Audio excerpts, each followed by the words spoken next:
Cumprimentamos nossos amados irmãos com a maravilhosa paz de nosso Senhor Jesus Cristo. É com muita alegria que nós damos continuidade às nossas lições bíblicas. Hoje vamos estudar sobre a lição número 8, que vamos tratar sobre o livro de Ruth. A história de Ruth começa exatamente aqui em Belém de Judá. A história fala sobre uma família que vivia em Belém, que precisou vender a sua propriedade. Quem? Elimeleque, Noemi e os seus dois filhos, Malom e Quilion. Essa era a família que vivia em Belém de Judá. Mas a fome bateu. Conforme nós temos estudado nas lições anteriores, nós vemos que a fome está presente em quase todas as lições anteriores. E o nosso tema é o Deus da provisão. Então, esse Deus agora, pelas lições que nós estudamos, é o Deus que providencia fartura e abundância em tempo de escassez.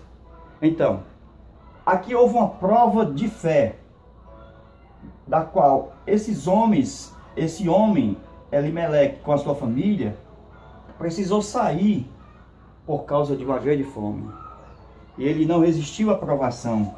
E eles saíram daqui e foram habitar exatamente depois do Mar Morto, na proximidade de Moabe.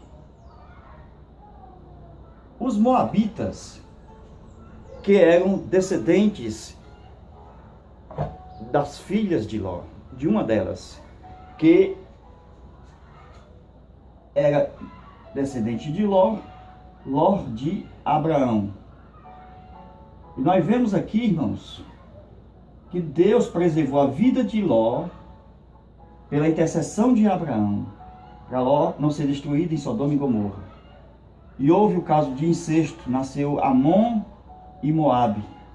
E de Moabe, desse povo agora, Deus trabalhou para surgir uma mulher conhecida como Ruth. Então nós vemos aqui como é essa trajetória. Toda a família vem para Moabe. E aqui em Moabe, os filhos de Elimeleque e Noemi casam-se. Um deles, Malom, casa com Ruth, e o Quilion casa com exatamente a Orfa. Mas as coisas não andam muito bem. Por quê? Porque assim como Abraão desceu ao Egito por causa da fome, ele trouxe consigo Agar. Agora, por causa da fome, eles vão a Moabe. E há uma tragédia na família. Nós vemos que aqui morre o Elimeleque, depois morre Malom e Quilion.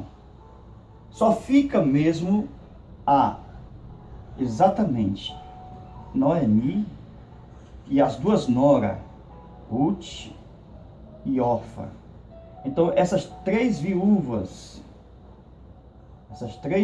aqui, Noemi, Ruth e Orfa, ficam exatamente nessa região por 10 anos, muito tempo.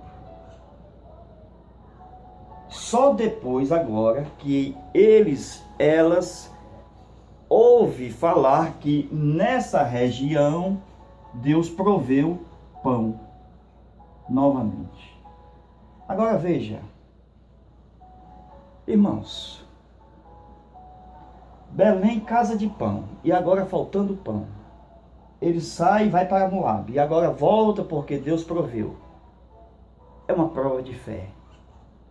Porque agora Noemi decide, depois de 10 anos, voltar para Belém.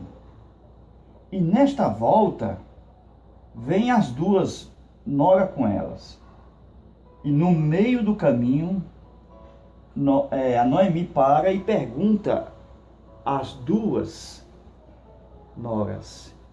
Por que vocês não voltam? Por que vocês não fiquem na casa das suas mães? Fiquem aí com seus deuses.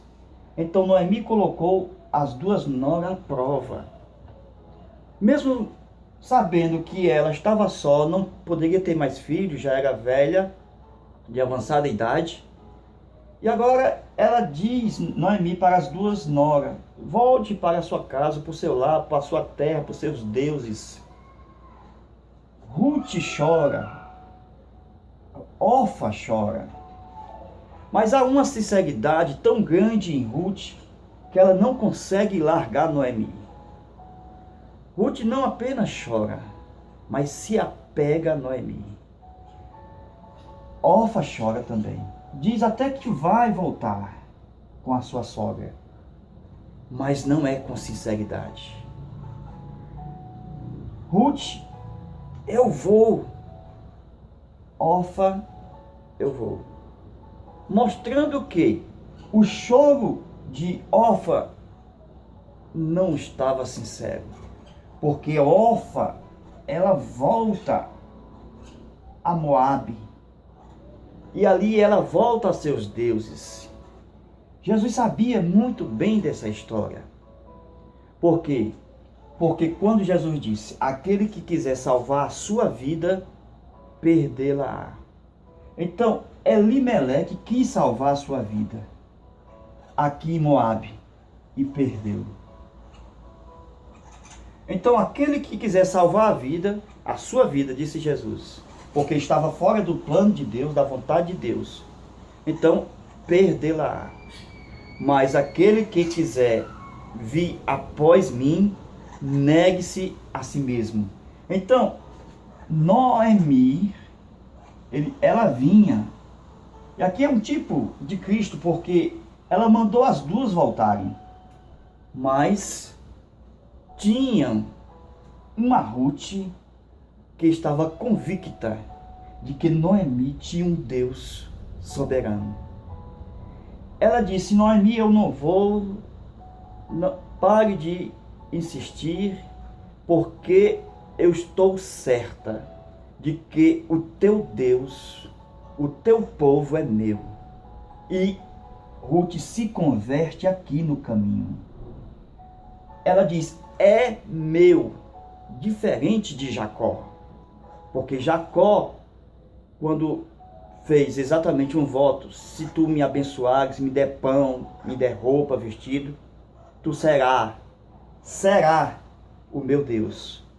Mas Ruth disse: o teu povo é, o teu Deus é o meu Deus. Então ela se converteu aqui no caminho. Mas Orfa voltou na sua trajetória, voltou para os seus deuses. E aqui que nós vemos a história de uma conversão. Porque Jesus disse: aquele que quer vir após mim, negue-se aos seus deuses. Deus disse a Abraão: sai da tua parentela. Sai daqui, Noemi. Sai daqui, Ruth. Sai daqui, Orfa. E vai para uma terra que eu lhe disser. Então, Ruth sabia que tinha que sair da sua parentela, dos seus deuses, e seguir a Noemi, porque aqui o Deus de Noemi cuidaria de Noemi e cuidaria de Ruth. Então, meus amados irmãos, quando Ruth volta com Noemi para Belém, já no começo da cega, no início, aonde Deus já tinha dado pão, aí Ruth exatamente vai para onde? Para os campos de Boaz. Aqui que começa a ficar emocionante a história de Ruth. Porque quando ela vai para os campos colher espigas de milho, a lei dizia que os segadores deveriam deixar cair ou deixar para trás os restos, as espigas queimadas, as espigas defeituosas, que não tinha quase grão. Então, a lei dizia que deveria deixar para que os órfãos, as viúvas, os estrangeiros pudessem se alimentar e sobreviver. Que Deus justo!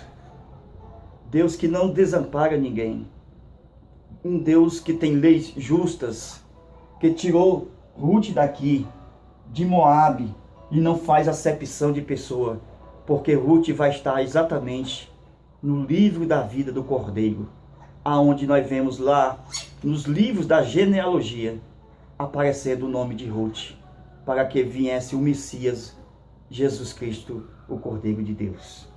Então nós vemos que quando Ruth chega exatamente a Belém, ela tem uma decisão.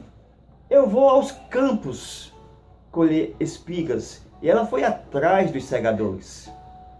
E aqui, Boaz chega diante da sua colheita e pergunta quem é esta jovem.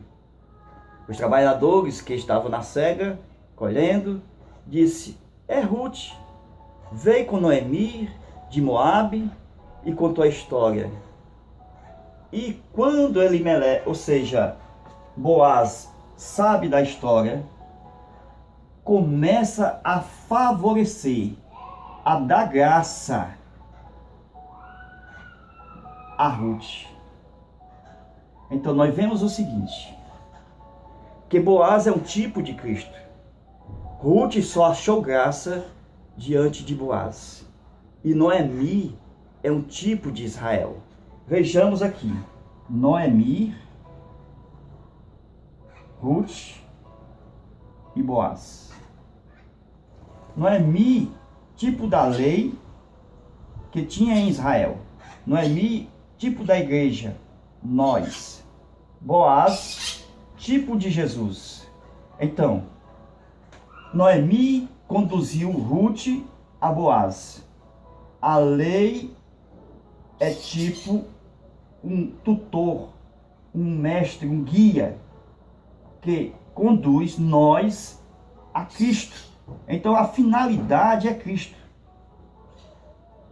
Aí nós vemos que nessa história, Ruth acha graça, porque Boaz é um tipo de Cristo. E depois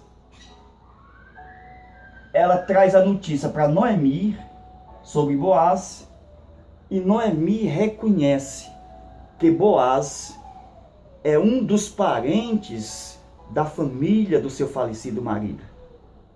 E ela planeja, conforme a lei da antiguidade que havia em Israel, as terras que Noemi tinham perdido, porque tinham vendido as terras exatamente aqui em Belém.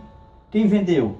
Elimeleque, quando estava vivo, tinha vendido as terras e eles tinham ido com a família para Moabe. E agora Noemi pensa exatamente, como eu vou ter essa terra de volta? Já sei, existe um parente do meu marido, ele pode ser o meu remidor. É aqui que entra a história do parente remidor, aonde Boaz vai se dispor a resgatar a propriedade, como também se casar com Ruth. E Boaz, sabendo que era necessário que a graça fosse revelada, a graça de Deus há se manifestado, trazendo salvação a todos os homens. E a graça se manifestou, trouxe salvação, Noemi e a Ruth. Mas a salvação é só para quem crer, porque Orfa não creu, ela voltou, deixou de receber a sua parte na herança do reino de Deus. Então, quando Boaz quer remir a família, principalmente Ruth, porque ele já estava apaixonado por Ruth. E Boaz, ele procura entender a lei e conhece muito bem.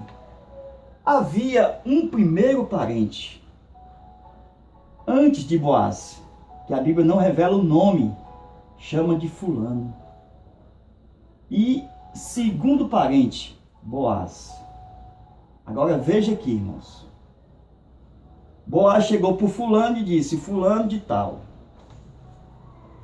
Nós temos Noemi, que chegou das terras de Moabe, perdeu seu esposo, ela está aqui entre nós novamente, e agora nós somos parentes, somos irmãos do falecido marido dela.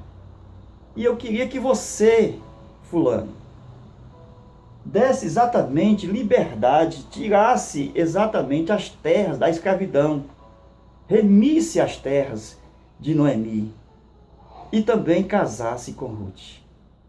Primeiramente, o fulano disse: as terras eu vou remir, mas Ruth não dá para remir.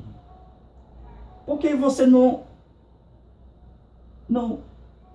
seja o remidor tanto das terras como também de Ruth? Irmãos, se a Bíblia não revela o nome do fulano, e nós temos Boaz, que é um tipo de Cristo, o fulano é o pai. Boaz é Cristo. O pai já está comprometido com Israel. Então a esposa do pai é Israel, tem dado a terra como herança, e no milênio Israel será exatamente o governo central. É de Jerusalém que sairá as bênçãos para as nações. Então, Cristo agora recebe a autorização do pai e disse: meu filho, já como eu estou tratando com Israel, que é a menina dos meus olhos, se você gostou de Ruth, a igreja pode casar com ela. Glória a Deus.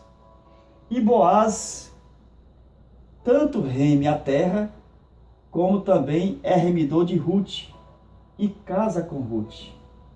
Então, meus amados irmãos, antes de acontecer que Boaz remisse a terra e Ruth, o fulano e Boaz entraram em reunião junto com os anciãos. O pai e o filho estão sentados no trono. Capítulo 4 e capítulo 5 de Apocalipse. Os dois estão em reunião. Tem também 24 anciãos ao redor do trono. Todos são testemunhas de que o filho disse ao pai em Isaías: eu vou remir a Ruth, eu vou remir a minha igreja. O pai disse: quem eu vou enviar? Porque eu já estou com Israel. O filho disse: eu remirei a Ruth, eu remirei a minha igreja. Que história emocionante e linda do parente remidor, que é Cristo. Aí nós vamos agora falar um pouquinho sobre essa remissão. Pedimos aqui autorização a vocês para nós falar um pouquinho como acontece na prática essa remissão. Então vamos aqui novamente. A lei dizia que a terra não poderia ser dada em perpetuidade.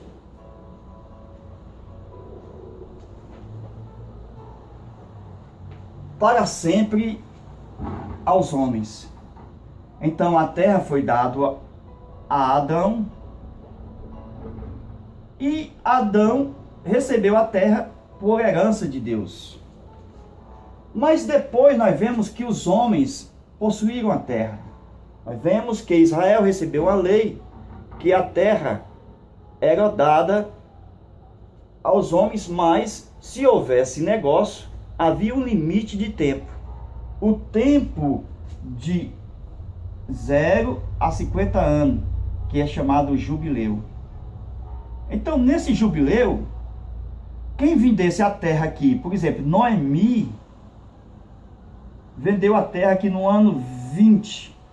Então, ela passou 10 anos em Moabe. Então, estava no ano 30. E quando ela chegou, já tinha mais 20 anos, para poder receber a terra sem gastar nada. Então, havia muito tempo. Ela era pobre agora, viúva necessitada, não tinha recursos. E a Bíblia diz, se ela tivesse recursos, ela poderia comprar a terra novamente. Era direito dela, porque ela era a herdeira. E ela tinha direito de voltar para sua terra. E o poceiro, que estava do outro lado, que tinha posse da terra, ele sabia desta lei do jubileu. Então, ele saía da terra e recebia o dinheiro no valor de 20 anos. Muito bem explicado. Então, nós vemos o seguinte, que quando Noemi chega nas terras de Belém de Judá, ela não tem recurso. Por isso, pelas suas próprias forças, ela não pode conseguir a terra de volta. A segunda chance, ou o segundo meio, que eram os meios para o resgate da terra, era o parente remidor. Por isso que nós temos a história de Boaz, porque ela conseguiu encontrar Boaz e soube que era parente do marido dela que havia falecido. Então essa história está em toda a Bíblia, porque quando Adão recebeu a terra, ele a vendeu para Satanás. Por quê? Porque Satanás agora, segundo Mateus capítulo 4, versículo de 1 ao 11, ele é o governante da terra. Por quê? Porque Satanás agora domina por causa que o homem pecou. Então Adão pecou, agora não tem mais domínio sobre a terra. Os homens não dominam a terra. Então os governos humanos, Mateus capítulo 4, estão debaixo do poder de Satanás. E agora, como a terra não pode ser dada em perpetuidade a Satanás, Deus planejou um remidor. E esse remidor é Jesus. Então, quando Jesus chega na história, ele morre na cruz do Calvário, paga o preço da terra para resgatar e paga o preço para resgatar a humanidade em Adão. Porque Adão, quando pecou, ele perdeu o corpo e a alma. Perdeu a sua natureza humana. Perdeu a sua alma, a sua natureza espiritual. Então, somente Jesus agora, que é o segundo Adão, ele tinha capacidade de morrer na cruz para resgatar e remir a terra e os homens. Foi por isso que quando ele veio a primeira vez, ele resgatou os homens. Ele fez a igreja, que somos nós. Quando ele virá a segunda vez, ele tomará posse da terra no milênio. Então nós vemos o seguinte: Satanás já deveria ter saído de vez, porque ele já pagou o preço aqui. Mas na segunda vinda de Jesus, Jesus, segundo o que está em Apocalipse capítulo 11, versículo 15, ele vai tornar a ser o governante da terra e dos homens, que Adão havia perdido no Éden. Então nós vemos o seguinte, que hoje Satanás ainda está no governo, mas é por pouco tempo.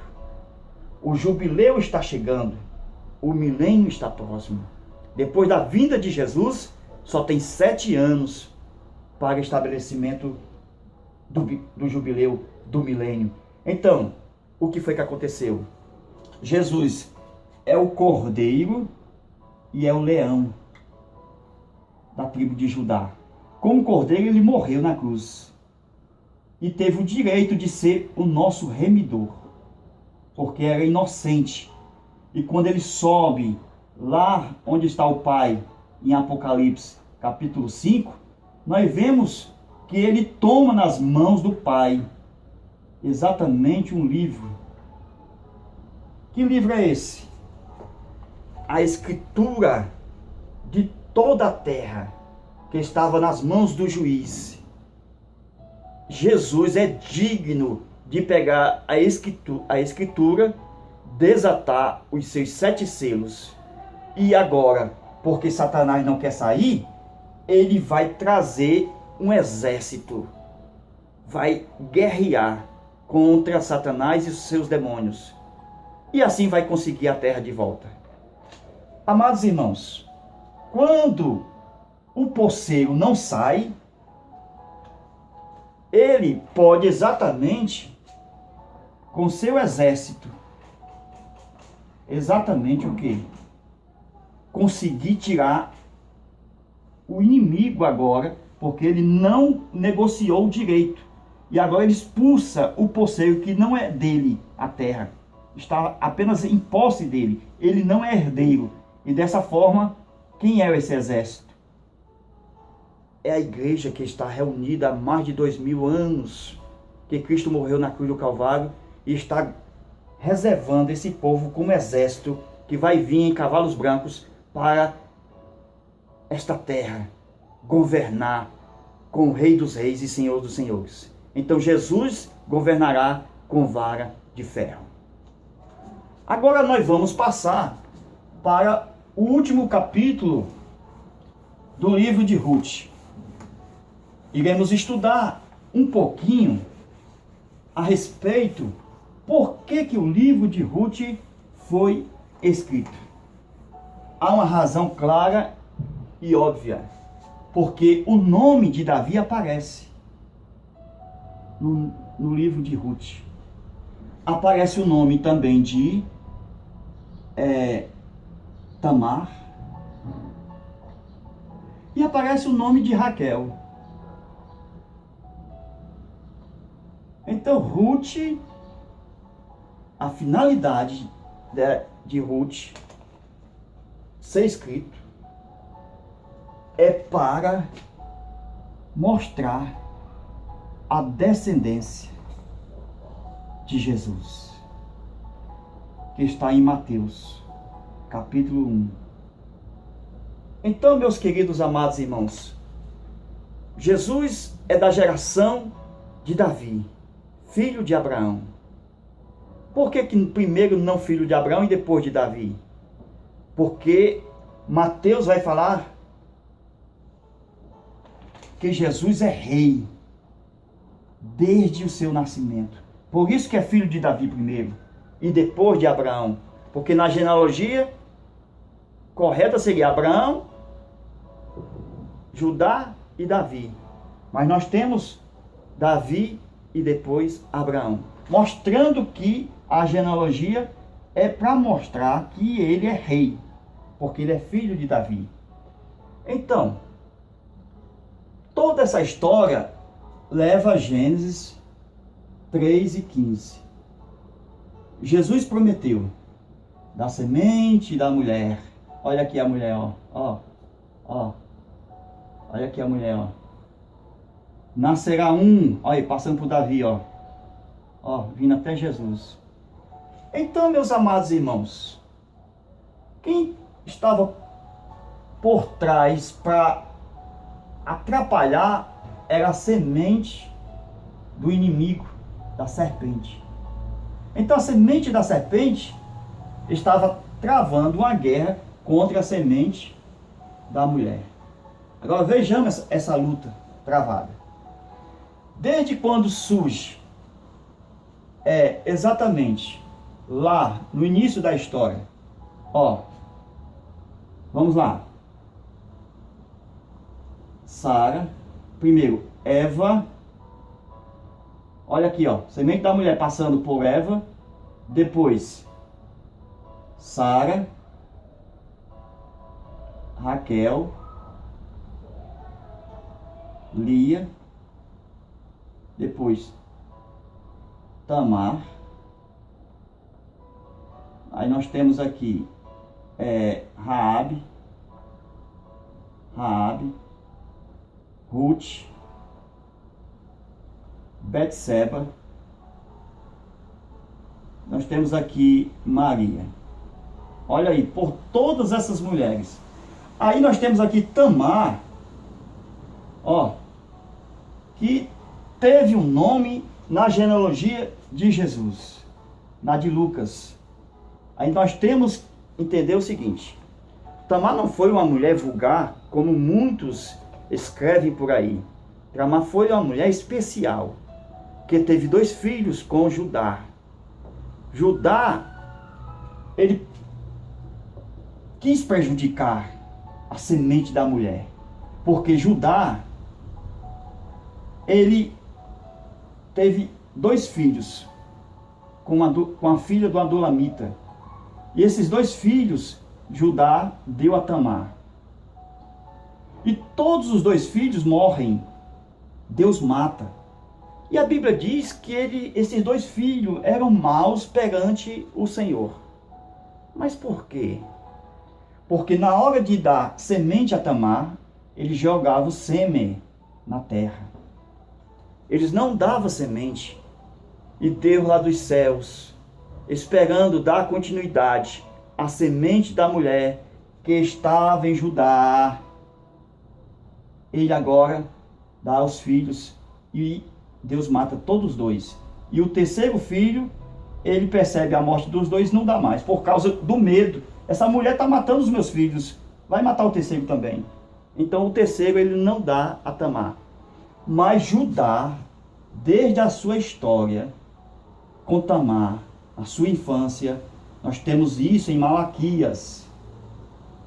Judá é o legítimo esposo de Tamar. Porque quando Judá fica viúvo, porque a mulher dele casa, ou seja, morre, ele fica viúvo. E Tamar também fica viúva, olha aqui, ó, porque os 2 filhos morrem. Então Tamar agora, ó, planeja um plano, se veste de prostituta. Ela não era prostituta, ela era muito sábia.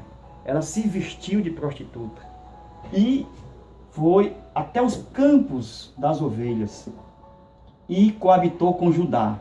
Nasceu Pérez e Zerá. Aí nós vemos que Zerá não passa pela genealogia e Pérez continua. Veja, meus irmãos, que a semente da serpente quis atrapalhar a vida de Judá, para não dar semente a Tamar, para que Pérez continuasse na semente até que viesse Jesus. Glória a Deus. E aqui, ó, a semente da serpente sempre atrapalhando, porque ela atrapalhou exatamente quando Abel nasceu, porque Caim matou Abel. Então a serpente atrapalhou aqui. Aí quando chega em Jacó, ó, Jacó, Deus bagunça a cabeça da serpente, porque Jacó tem 12 filhos, ó. Aí a serpente não sabe, porque ela apenas desconfia, porque a serpente não tem exatamente onisciência, ela não sabe onde está a semente. Aí ela procura de todas as formas atacar os filhos de Jacó por todos os lados. E ela não sabe o tempo nem a hora de Deus, aonde está a semente da mulher. Aí ele pensa que está aqui, ó, em José. Mas não está em José. Ele quis até matar José, pensando que estava em José, mas estava em Judá. A semente da mulher passa por Tamar, através de Judá. E Judá é um herdeiro legítimo do trono. As profecias bíblicas dizem que o Messias seria da raiz de Judá, que vinha pelo o pai Jessé, ou seja, pela descendência de Boaz, Obed, Jessé, Davi. Então, meus amados irmãos, estava em Judá. Deus sabe trabalhar com a semente. Olha, é que nem uma batata quente. Passa para um, ninguém é muito quente, passa para outro, e o diabo não conseguiu exatamente saber onde estava a semente. Você já viu um jogo de futebol americano que a bola vai para um, vai para outro, todos ficam em cima da bola e de repente a bola está lá na frente? Assim Deus fez com a semente. A semente passou pelos filhos de Jacó. Não estava em José, não estava nos outros filhos, estava em Judá. E o diabo não sabia que Deus havia escondido a semente. Tudo isso para terminar em Cristo Jesus, porque Jesus era um trunfo de Deus guardado para, no Calvário, acabar com Satanás. Então, meus amados irmãos, quando chega exatamente em Davi, aqui que eu quero que você preste mais atenção agora. Quando chega em Davi, nós temos aqui a genealogia. Nós estamos trabalhando em genealogia porque Ruth, no capítulo 4, vai falar sobre a genealogia de Naasson até chegar a Boaz. Porque Boaz está na história de Ruth, que é pai de Jessé, de Obed, com Ruth, pai de Obed. Obed é pai de Jessé, e Jessé é pai de Davi. Então, Boaz vem pela a genealogia anterior. Naasson, nós temos aqui Salmão, que foi casado com Raabe, e ele veio exatamente desses dois aqui, desses ancestrais aqui, Salmão e Raabe. É só ver exatamente lá em Lucas, e Mateus. Então vamos aqui, mostrar como Davi chegou exatamente nas genealogias que muitos confundem. Qual foi dos filhos que Jesus saiu? Jesus saiu de Salomão ou Jesus saiu de Natã? Então vamos lá. Segundo o que estava em 1 Crônica, capítulo 5, versículo 3. Acho que é o contrário. Capítulo 3, versículo 5. Correto. Então, Davi, só em Jerusalém, teve 4 filhos com Betseba. Ele teve Simeia, Sobabe, Natã e Salomão. Esses são os filhos nascidos em Jerusalém, de Davi. Então, os mais considerados na genealogia são esses dois, o Natã e o Salomão. Então, nós temos em Mateus e em Lucas. Olha aqui, Mateus e Lucas. Aí de Davi, olha aqui, nós temos Davi em Mateus. Isso aqui é importante. Olha a sua atenção aqui, Davi também está em Lucas. Em Mateus começa Abraão, Isaac, Jacó, Judá. Abraão, depois de Jacó pula direto para Judá, não pula para os outros filhos, porque os outros filhos não vai interessar. Por isso que a genealogia vai logo para Judá. Judá, de Judá, Davi. Atenção, hein? Lucas da mesma forma. Abraão, Judá e Davi. Percebeu que termina os dois em Davi? Pronto. Então vamos para cá. Davi. Tanto de Lucas, Mateus, como de Lucas, termina em Davi. Pronto. Então a história vai se desenrolar aqui. Porque Davi vai ter esses 4 filhos e a genealogia de Mateus, é diferente da de Lucas, depois de Davi. Veja aí na sua Bíblia. Depois de Davi, até Davi as duas são iguais. Tanto Mateus como Lucas. As duas genealogias são iguais. Depois de Mateus, ou seja, depois de Davi, nós temos que Mateus vai falar sobre Salomão. Em Lucas não fala em Salomão. Coloque isso na sua mente. Lucas, depois de Davi, não vai falar sobre Salomão. Porque Jesus não vem nas duas. Jesus só vem em uma. O sangue de Jesus passou por Maria e só vem por uma. Não pode vir pelas duas. Aqui nós temos, não é Salomão. Em Lucas nós temos Natã. Aí o seguinte. De Salomão, nós temos os reis ímpios, que termina aqui em Jeconias. Jeconias foi muito mal. Deus amaldiçoou essa geração de reis através de Jeconias. E o cano entupiu. Porque Jesus não saiu daqui. Quem nasceu aqui? Ó, José. Pai adotivo, não pai biológico de Jesus. Então, em Lucas nós temos, olha, por isso que o nome aqui é diferente. Natan, os outros nomes, não tem nenhum rei aqui, ó. Nessa parte aqui, não aparece nenhum rei. Não tem nenhum rei aqui. Por que que não tem nenhum rei? Porque o próximo seria Jesus. Então Jesus é rei direto de Davi, passando por Natan sem ser rei. Natan não era rei, nenhum rei aqui. Aí temos aqui Eli, que era o pai de Maria, aqui a Maria e Jesus. Então veja aqui, Jesus, ele é rei direto, passando somente pelo rei Davi, ó. Rei Davi e rei Jesus. Não há nenhum rei aqui na genealogia de Lucas.